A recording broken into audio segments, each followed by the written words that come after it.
En la arena quemada por el sol de la sabana africana existen leyes escritas no con tinta, sino con sangre. La manada es la fuerza, el individuo solitario, la debilidad, el depredador reina y la presa se somete. Pero hoy vamos a contar la historia de un día en que todas esas leyes se hicieron añicos. La crónica de un rey caído que regresó del infierno para reclamar su honor.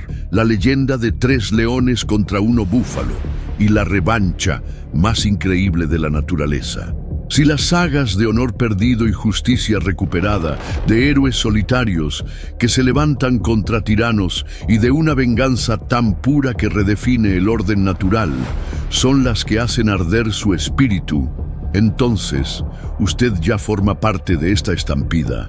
Considere unirse a nuestra manada suscribiéndose a Furia Animal, porque las leyendas que contamos aquí son para aquellos que entienden que la verdadera fuerza no siempre reside en el número, sino en la voluntad inquebrantable de un corazón herido.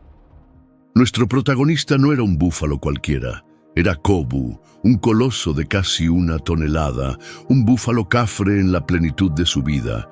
Sus cuernos, anchos y curvos como cimitarras pulidas, eran la corona de un rey indiscutible. Su lomo, una vasta extensión de músculo negro y cicatrices de batallas pasadas, contaba la historia de un líder que nunca había retrocedido. Kobu era el patriarca de una de las manadas más grandes del sur del Serengeti, un rey benevolente pero formidable que guiaba a su gente con una sabiduría tranquila. Su presencia era un ancla de seguridad en un mundo de peligros constantes. Cuando Kobu se movía, la tierra parecía temblar en señal de respeto. Pero en los límites de su reino, una nueva plaga había comenzado a extenderse. No eran cazadores furtivos ni una sequía. Eran una coalición de 3 leones machos, jóvenes, poderosos y rebosantes de una arrogancia cruel. Eran 3 hermanos, conocidos por los rastreadores locales como los hermanos de la ceniza, por su tendencia a aparecer como fantasmas en los paisajes quemados por los incendios estacionales. No cazaban por hambre, cazaban por placer, por el sádico deporte de la dominación. Atacaban a las crías de otras manadas, mataban a rivales más débiles y dejaban los cuerpos a medio comer, un acto de puro desprecio por la ley de la sabana. Durante meses, Kobu y su manada habían evitado a los hermanos de la ceniza. El viejo búfalo era sabio. Sabía que una confrontación directa contra 3 leones adultos, en su apogeo, era un riesgo que no valía la pena. Su prioridad era la protección de su manada, especialmente de su único hijo, un joven ternero llamado Saki, la promesa de su linaje. Pero los hermanos de la ceniza, en su arrogancia, comenzaron a ver la cautela de Kobu como debilidad. Empezaron a acosar a su manada, separando a los individuos más viejos, creando pánico, probando los límites del viejo rey. Kobu siempre lograba reagrupar a su gente, su enorme presencia y sus bramidos atronadores, una advertencia suficiente para que los leones mantuvieran una distancia respetuosa. Pero era una paz frágil, una guerra fría a punto de estallar. La tragedia que encendió la mecha de la venganza ocurrió en una tarde bochornosa, bajo un cielo del color del latón. La manada de Kobu estaba bebiendo en una de las últimas charcas que quedaban al final de la estación seca. El joven Saki, juguetón e imprudente, se alejó unos metros del grupo principal, persiguiendo a una mariposa. Fue el único error que los hermanos de la ceniza necesitaban. Atacaron desde 3 direcciones, una emboscada perfecta. No fueron a por la manada. Su objetivo era el ternero. Kobu reaccionó con la velocidad de un rayo. Bramó una orden a su manada para que retrocedieran y cargó una locomotora negra de furia para proteger a su hijo. Pero los leones eran estrategas del caos. 2 de ellos interceptaron a Kobu, atacando sus flancos, sus patas traseras, no para matarlo, sino para frenarlo, para inmovilizarlo con una lluvia de garras y colmillos. Mientras Kobu luchaba desesperadamente contra dos de los hermanos, el tercero, el líder, alcanzó a Saki. El grito de terror del joven ternero fue un cuchillo en el corazón de Kobu. Vio, impotente, cómo el león derribaba a su hijo. Luchó con la fuerza de 10 búfalos, logrando deshacerse de sus dos atacantes, pero llegó demasiado tarde. Cuando llegó al lado de su hijo, el líder de los leones ya tenía sus fauces cerradas en el cuello del pequeño. Y lo que Kobu vio en los ojos del león no fue el hambre de un depredador, fue el placer de un tirano, una burla cruel. Los 3 hermanos se reagruparon alrededor de su presa, no para comer, sino para celebrar su victoria sobre el viejo rey. Kobu, con el corazón destrozado y cegado por la rabia, cargó de nuevo. Pero esta vez los 3 leones estaban preparados. Lo recibieron como una sola unidad. Fue una masacre. Kobu, a pesar de su inmenso poder, no era rival para 3 machos adultos coordinados. Lo hirieron, lo derribaron, lo pisotearon en el polvo, le abrieron profundos surcos en el lomo y un cuerno se astilló en la base. No lo mataron, hicieron algo peor. Lo dejaron vivo, roto y humillado, para que observara cómo devoraban el cuerpo de su único hijo. Esa noche, cuando los leones finalmente se fueron, la manada de Kobu regresó. Lo encontraron tumbado en el suelo ensangrentado junto a los restos de Saki. Se acercaron, intentando consolarlo con suaves mugidos, pero el rey que conocían había muerto. Kobu se levantó, su cuerpo un mapa de dolor y derrota. Sin una mirada a su manada, se dio la vuelta y comenzó a caminar hacia el horizonte, alejándose de su gente, de su reino, de la tumba de su hijo. Se exilió a sí mismo, un rey sin corona, sin heredero, sin alma. Los años que siguieron fueron un descenso al infierno. Kobu se convirtió en un fantasma, un solitario que vagaba por las tierras más inhóspitas de la sabana.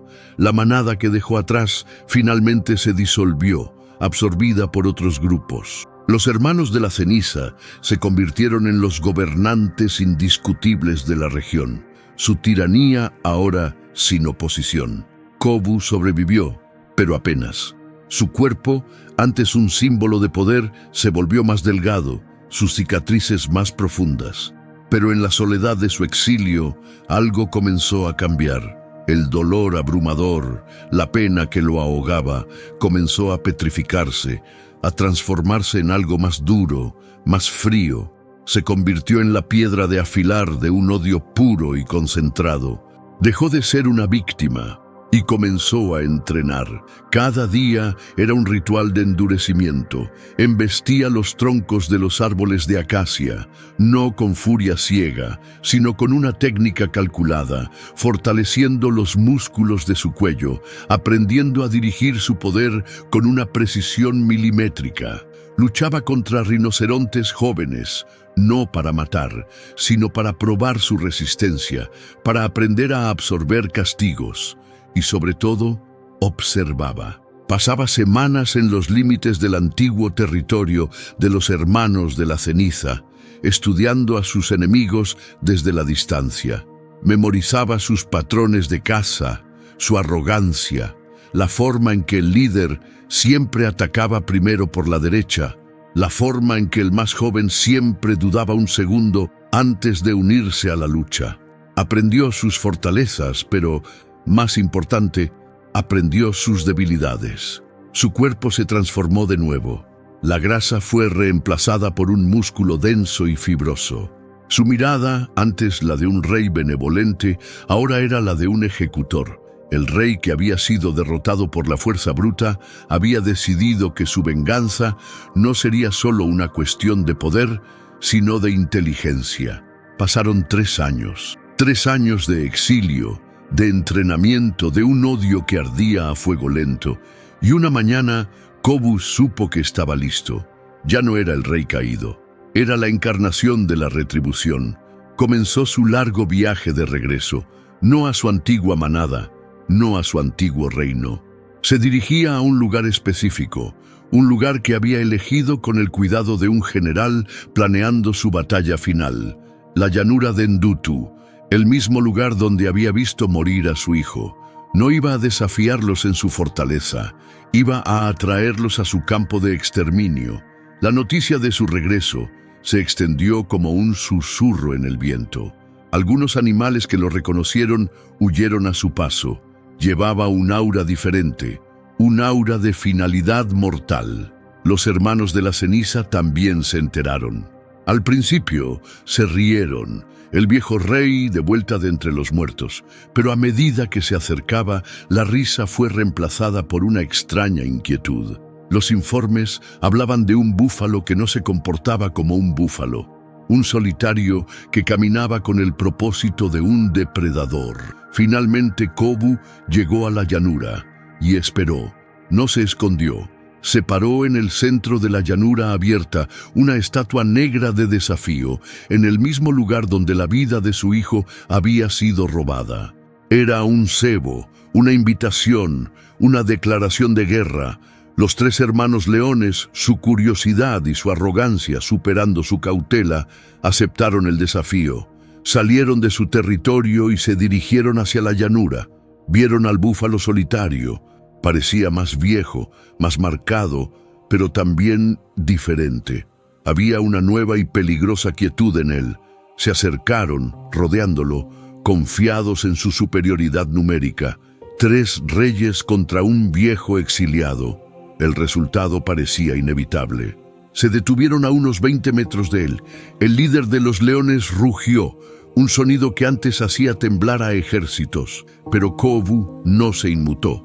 Simplemente bajó su enorme cabeza, sus cuernos astillados apuntando hacia ellos. Y en el silencio que siguió al rugido, el viejo rey exiliado, el padre en duelo, el ángel de la venganza, comenzó a raspar el suelo con su pezuña, preparándose para la carga que había estado ensayando en su alma durante 3 largos años. La revancha estaba a punto de comenzar, y la sabana, que había sido testigo de su humillación, ahora sería testigo de su terrible y gloriosa retribución. El aire en la llanura de Ndutu se volvió espeso, casi sólido. El silencio que se asentó después del rugido del león no era de paz, sino el vacío que precede a una explosión. Los 3 hermanos de la ceniza, confiados en su poder, comenzaron a separarse, adoptando su formación de caza clásica, uno al frente para la confrontación directa y los otros 2 abriéndose en un arco para flanquear, para atacar desde los puntos ciegos. Era la misma táctica que habían usado para derribar a Kobu 3 años atrás. Y era exactamente lo que Kobu esperaba. El líder de los leones, el más grande y arrogante, avanzó lentamente, con la cabeza baja, un gruñido retumbando en su pecho. Era un juego de intimidación, un ritual diseñado para quebrar la moral de su presa antes del primer ataque. Pero no vio miedo en los ojos de Kobu. Vio algo que lo desconcertó, una calma gélida, una ausencia total de pánico.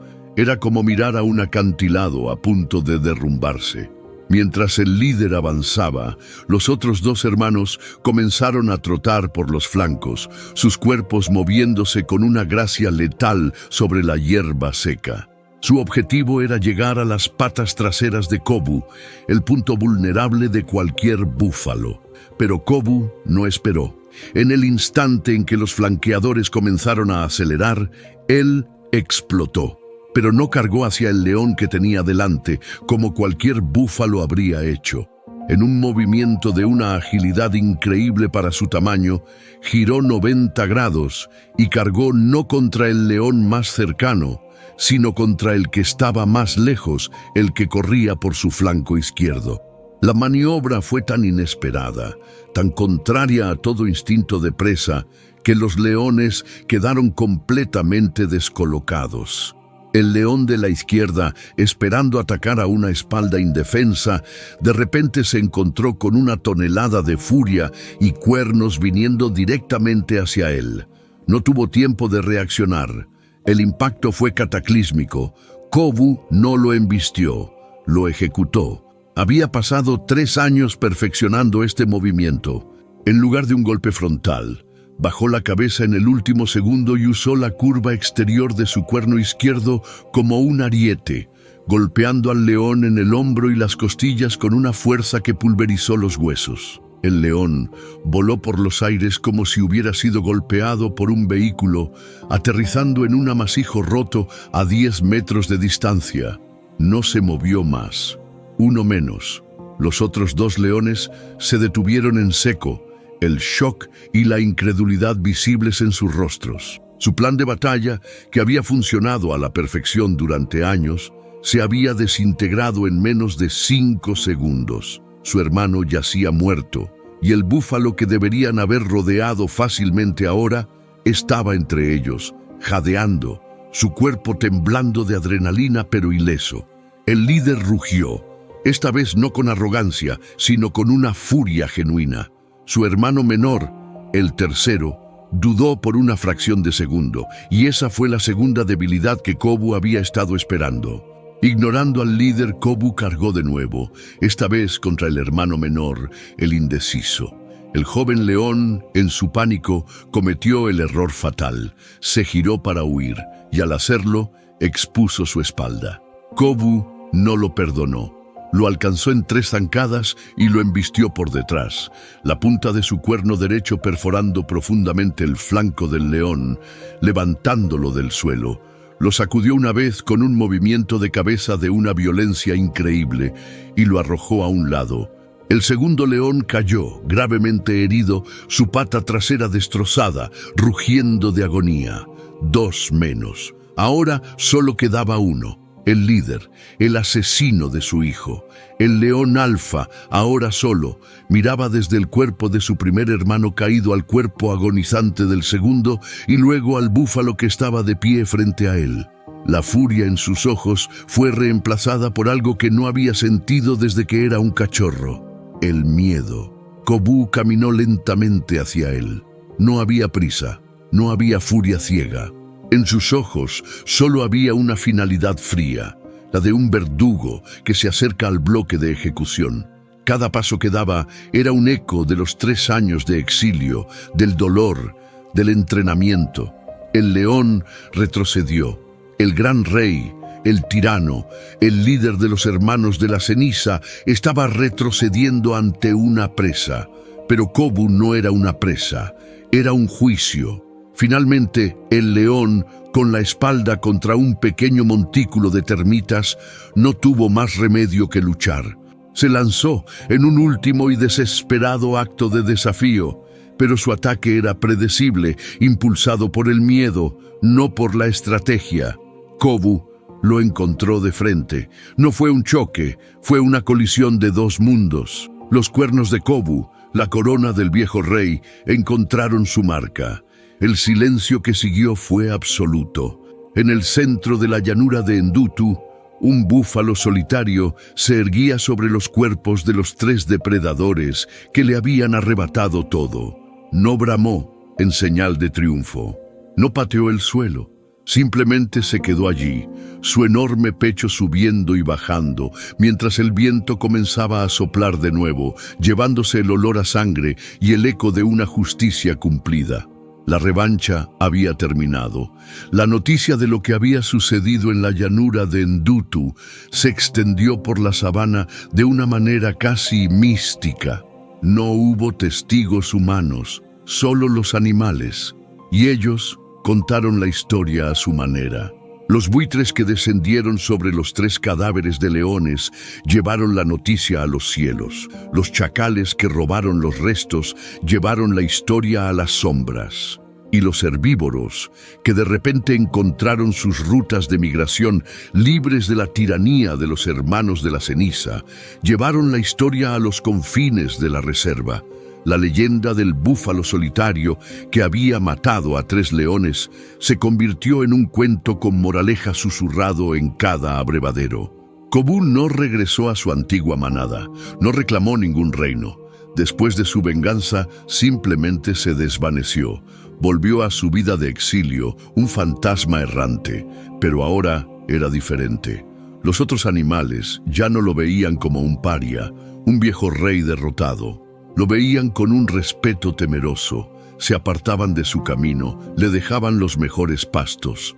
Entendían que estaban en presencia de algo que iba más allá de su comprensión, una fuerza de la naturaleza que había reescrito las reglas. Meses después, un equipo de investigación que estudiaba los patrones de migración en el Serengeti encontró algo extraordinario. En un valle remoto y de difícil acceso, encontraron a la antigua manada de Kobu.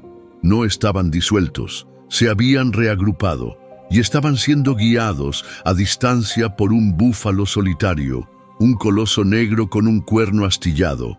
No se había reincorporado a ellos, no había reclamado su lugar como patriarca. Se había convertido en su guardián silencioso, en su protector invisible. Los mantenía a salvo, ahuyentando a los depredadores, guiándolos hacia las mejores fuentes de agua y alimento, pero siempre desde la distancia, como si su propia furia, la misma que los había salvado, fuera demasiado peligrosa para estar cerca de ellos. Los investigadores observaron durante semanas, asombrados, vieron cómo, durante un incendio forestal, él solo guió a la manada a través de un paso seguro entre las llamas. Vieron cómo se enfrentó a un rinoceronte macho para defender el acceso de su antigua familia a un pozo de agua. Finalmente, entendieron la verdad. La venganza de Kobu no había sido solo un acto de retribución por la muerte de su hijo. Había sido un acto de redención. Al exterminar a los tiranos que habían destrozado a su familia y dispersado a su manada, no solo había encontrado justicia para su hijo, había restaurado el orden, había creado un espacio seguro para que su gente pudiera volver a prosperar. No podía volver a ser su rey, porque la guerra lo había cambiado para siempre. Se había convertido en algo más. Se había convertido en un mito, una leyenda, el espíritu guardián de la sabana. Un rey que gobernaba no desde un trono, sino desde la soledad de su propio sacrificio. La historia de Kobu, el búfalo que se enfrentó a 3 leones y ganó, no es solo la historia de una revancha. Es un recordatorio de que en el corazón más roto puede nacer la fuerza más inquebrantable. Es la prueba de que el honor y el deber pueden impulsar a un individuo a lograr lo imposible. Y es la leyenda de un padre cuyo amor por su hijo fue tan poderoso que no solo vengó su muerte, sino que reescribió las leyes de la naturaleza y trajo la paz a su reino, no como un rey, sino como un guardián eterno.